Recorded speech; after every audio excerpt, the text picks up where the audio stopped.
নমস্কার, আমি রৌনক। আমি আবার এসেছি মিমির চ্যানেলে কবিতা বলতে। নমস্কার। কবি সুকুমার রায়ের গোপ চুরি। হেড অফিসের বড় বাবু লোকটি বড় শান্ত, তার যে এমন মাথার ব্যামো কেউ কখনো জানতো। দিব্যি ছিলেন খোশ মিজাজে, চেয়ার খালি চেপে একলা বসে ঝিমঝিমিয়ে হঠাৎ গেলেন খেপে। আতকে উঠে হাত পা ছুড়ে চোখটি করে গোল, হঠাৎ বলেন গেলুম গেলুম আমায় ধরে তোল।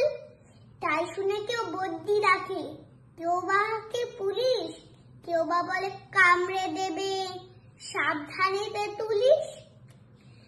ব্যস্ত সবাই এদিক ওদিক করছে ঘোরাঘুরি, বাবু হাঁকে নড়ে আমার গোপ গিয়েছে চুরি। গোপ হারানো আজব কথা, তাও কি হয় সত্যি? গোপ জোড়া যে তেমনি আছে, কমেনি এক রত্তি। সবাই তারে বুঝিয়ে বলে সামনে ধরে হয় না, মোটেও গোপ হয়নি চুরি, কখনো তা হয় না। রেগে আগুন তেলে বেগুন তেরে বলেন তিনি, কারো কথার ধার ধারি নাই, সব বেটাকেই চিনি। নোংরা ঝাঁটা খ্যাংরা ঝাঁটা বিচ্ছিরি আর ময়লা, এমন গোপ তো রাখতো জানি শ্যামবাবুদের ঘয়লা। এ গোপ যদি আমার বলিস, করবো তোদের জবাই, এই না বলে জরিমানা করলেন তিনি সবাই।